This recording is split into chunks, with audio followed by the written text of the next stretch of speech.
The Vithari medical bay was quiet, except for the steady hum of the diagnostic machines.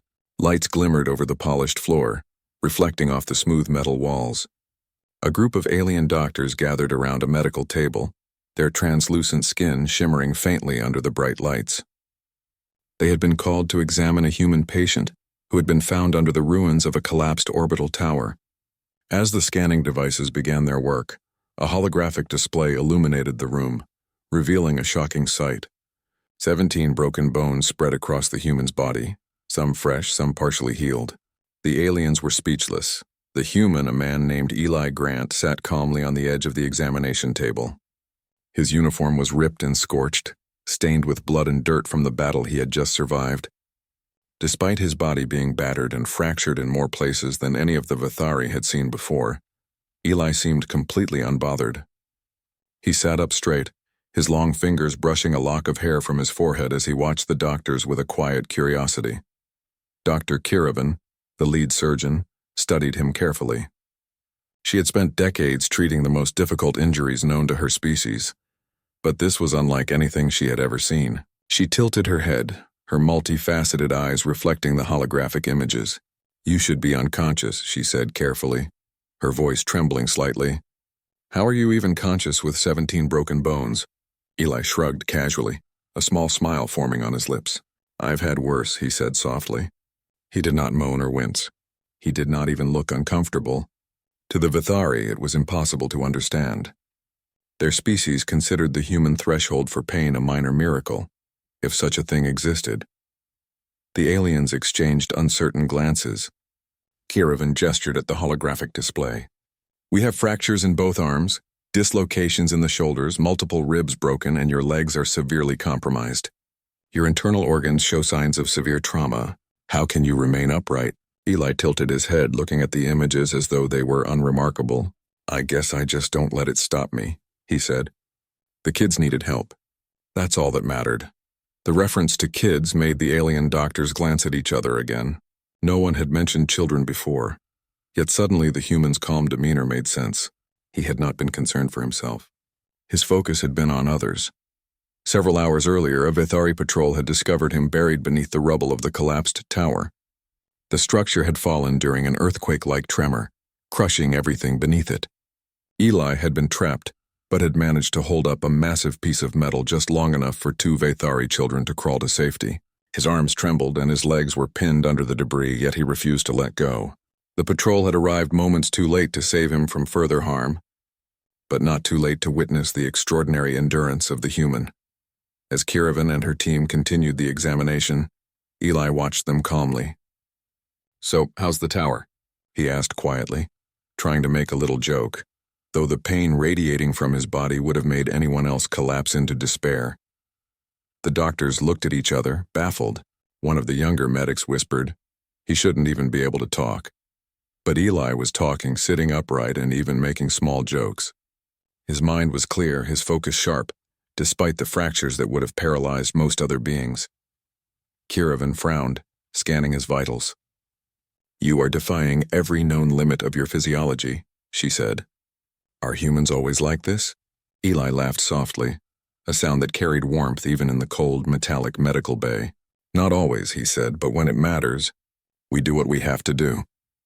The alien doctors began preparations for their advanced healing pods, devices capable of realigning bones and repairing tissue in a fraction of the time it would take naturally. Kiravan approached Eli and asked if he would use sedation, knowing that the process could be uncomfortable. Eli shook his head. "I'll stay awake. Someone might still need me." The Vithari were astonished. Their entire species was conditioned to minimize risk and avoid pain whenever possible. For a human to willingly endure suffering to help others, it was completely alien to them. As the healing pods hummed to life, they carefully lifted him into the chamber. The machine began its work, scanning every fracture, applying gentle, precise pressure to mend the bones. Eli remained still, letting the machine work its magic. Small groans escaped his lips at times, but nothing more. He did not cry out, did not demand it stop. He endured. Outside the pod, Kiravan observed his vital signs. Slowly, she began to understand that this human had something her species could never quantify. It was not just resilience. It was courage, endurance, and an unshakable will to keep moving forward no matter the obstacles. Hours passed, and the machine completed the first stage of healing. The fractures were stabilized, and the most critical injuries were partially repaired. Eli opened his eyes and sat up, testing his arms and legs gently. Pain shot through him, but he ignored it. He managed a small smile at the medical team. "Thanks for fixing me up. Guess I owe you guys one." The Vathari were silent. Words failed them. A human with 17 broken bones who should have been completely incapacitated was not only alive but moving and speaking as though it were nothing extraordinary. Kiravan stepped closer, her voice soft but filled with curiosity. "Why did you risk your life? Those children could have survived without you." Eli shook his head. "No one else was there. I couldn't just leave them under that rubble. I don't care if it hurts. If it means they live, it's worth it." The room was heavy with silence again. The alien doctors exchanged glances, realizing that this human was not only physically extraordinary, but emotionally exceptional.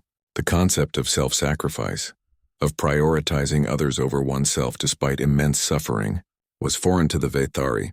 Over the next several hours, the medical team worked tirelessly, repairing each injury as best as they could. Eli endured every procedure without complaint. He never shouted or begged.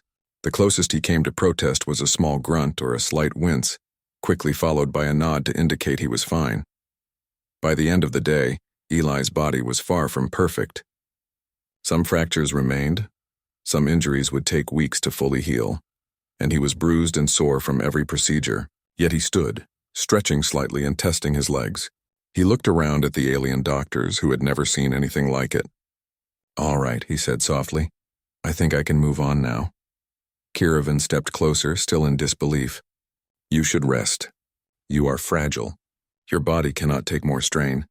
Eli shook his head gently. "I'll rest when there's nothing left to do. Right now people need me, and that's enough reason to get up."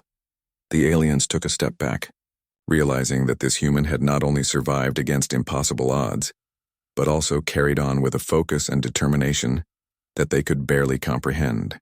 His pain was real, his injuries severe, yet his mind remained unbroken, his spirit unshakable.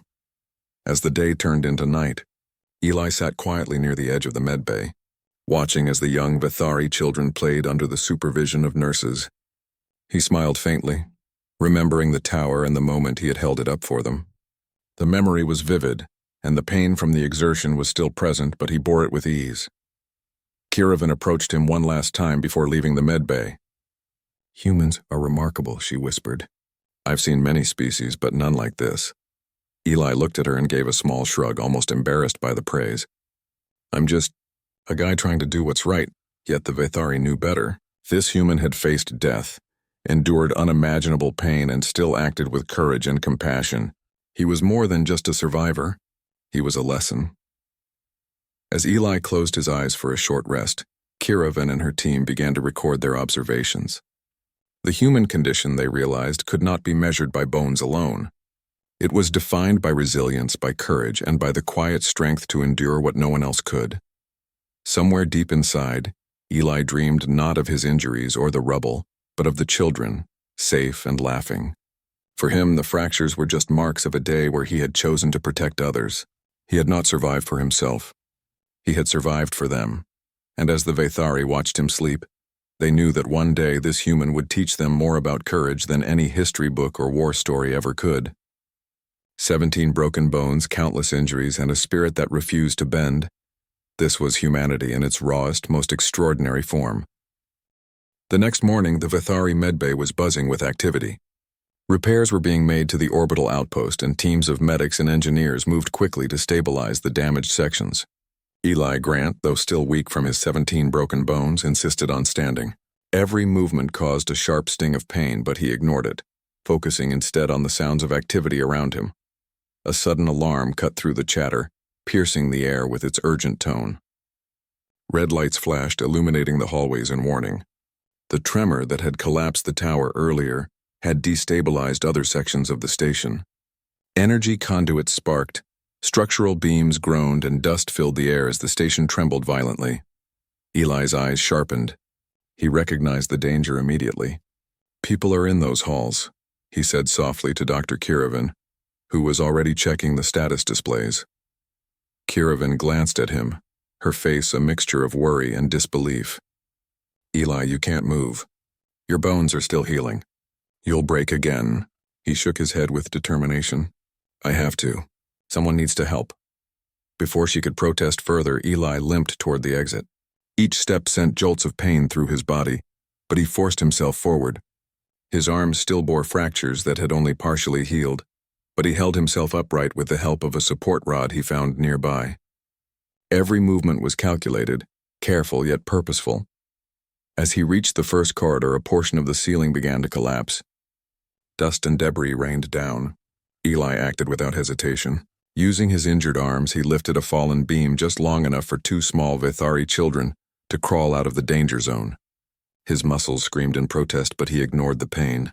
The children looked back at him with wide, fearful eyes, their small hands waving in gratitude before disappearing into the safety of the medbay's reinforced corridors. Kiravan followed closely, trying to keep up despite her slower pace.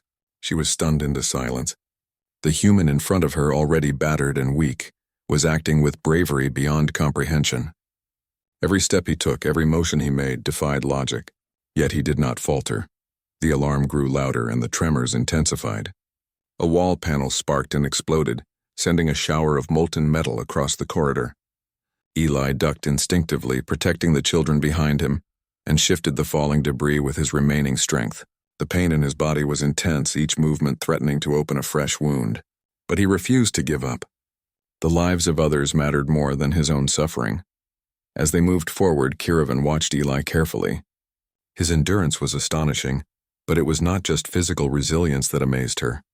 It was his focus, his unshakable calm in the midst of chaos. No other species she had encountered would have dared to act this way while so severely injured. The Vithari valued survival above all else, yet this human risked everything for others. They reached the main atrium, where a massive support beam had shifted, blocking access to a critical emergency hatch. Several injured personnel were trapped behind it. Eli gritted his teeth, his arms trembling as he approached the beam. His legs burned, his ribs protested, and his body screamed in agony. Yet he bent down, gripping the beam with his partially healed hands, and lifted it just enough for the trapped individuals to escape. When the last person was safely through the hatch, Eli tried to straighten up. His body gave a sharp cry of protest as a fracture in his shoulder reopened slightly. He staggered, nearly collapsing, but caught himself against the wall. Kiravan rushed to his side, worry etched across her face. "You are insane," she said breathlessly. "Do you even realize how much you are hurting yourself?" Eli smiled faintly, blood trickling from a small cut on his lip. "I know, but they're safe. That's what matters." The alarm continued, but the immediate danger had passed for most of the personnel. Engineers and medics worked quickly to stabilize the remaining structures, and the station began to settle. Eli, despite his injuries, remained near the most critical points, ensuring that no one else was trapped or in danger. Hours later, the Vithari Council convened a meeting to review the events. Kiravan and other medical officers reported what they had witnessed. A human, severely injured, had moved through a collapsing station, saving dozens of lives while enduring pain that would have incapacitated any other being. The council members, a species that prized logic, skill, and survival, were silent. One of the elder Vithari finally spoke. Being this human, he is extraordinary. His endurance, his courage, it defies every known law of survival. He acted not for personal gain, not for honor, but for others." "That is remarkable," Kiravan nodded. "I have never seen anything like it. His injuries should have killed him, yet he continued. I have treated hundreds of severe cases, and never have I seen such resilience, such determination. He has taught us something no book or theory ever could." Meanwhile, Eli had returned to the medbay, exhausted but still upright. His body was battered, bruised, and bleeding in small areas, but his mind remained clear. The children he had saved earlier sat quietly nearby, looking up at him with awe and gratitude. One of the younger medics approached him cautiously. "Human, why do you endure so much pain? Why do you keep risking yourself?" Eli smiled faintly. "Because sometimes pain is worth it. Because if I don't act, someone else might suffer. If you can help, you do it. That's all." The medics were silent, not because they did not understand, but because there was nothing to say. The words did not fully capture what they had witnessed. This human had survived, not because of advanced healing, but because of an inner strength that could not be measured. Days passed, and Eli's body slowly recovered. Each day brought new tests, minor setbacks, and painful adjustments. Yet he never complained. He walked again, slowly at first, testing his strength, then with growing confidence. Kiravan observed him closely, taking careful notes. She had come to understand that humanity was not defined by speed, strength, or agility alone, but by a unique resilience and moral courage. During one training session for the Vithari soldiers, Eli assisted in lifting heavy equipment, demonstrating techniques to stabilize injuries while still performing necessary tasks. The soldiers watched in amazement, struggling to lift even half the weight he managed. His body, though injured, adapted to the task with intelligence and patience. One evening, as the station lights dimmed, Eli sat quietly near a viewing window, gazing at the stars. Kiravan joined him, standing silently for a moment before speaking. "You have changed everything we thought we knew about humans," she said softly. Eli looked at her, tired but calm. "I don't know about that. I just do what I can." "No," she said firmly. "It is more than that. You have shown courage, endurance, and selflessness in ways we never thought possible. The Council will remember this. Your story, your actions, they will be taught to every Vithari child. Your humanity is extraordinary." Eli chuckled faintly. "Well, that's nice, I guess. But I didn't do it for fame. I did it because it had to be done. Someone had to act. That's what humans do." Kiravan shook her head, smiling despite herself. "Your species is remarkable. We can study your physiology all we want, but it's your spirit that is unbreakable." Weeks later, Eli was fully mobile again. He walked through the med bay, interacting with the recovered children and staff. Small gestures, like helping an injured nurse adjust a bandage or holding a door open for a young Vithari, displayed a quiet heroism that inspired everyone around him. His presence alone seemed to boost morale, giving the alien doctors and soldiers the courage to face new challenges. One day, a council delegation came to honor him formally. Kiravan stood beside him as the elders spoke of his bravery. 17 broken bones, and yet this human never surrendered. His courage is a model for all Vithari. We recognize him not only for his survival, but for the lesson he has taught us about resilience, selflessness, and the power of the human spirit. Eli smiled faintly, shaking his head. "I didn't do it for recognition. I just did what anyone would do if they could." The elders nodded, understanding, yet knowing it was something no other being could replicate. Eli had endured, had acted, and had survived in ways they would never fully comprehend. His courage was not loud or boastful. It was quiet, steady, and relentless. As he left the ceremony, Kiravan walked beside him. "You have changed how we see life, courage, and strength. You've shown us that survival isn't just about skill or technology. It's about heart." Eli looked up at her, smiling faintly, feeling the aches in his body but letting them pass. "Maybe," he said softly. "Or maybe humans are just stubborn. We don't quit easily." And as he walked down the hall of the orbital station, the stars beyond the windows reflecting in his tired but steady eyes, every Vithari present realized the truth. Humanity was more than a species. They were a force of resilience, courage, and heart. 17 broken bones, countless injuries, and yet one human had taught them more than any history book, weapon, or theory ever could. For Eli, it was just another day of being human. But for the Vithari, it was a lesson they would never forget.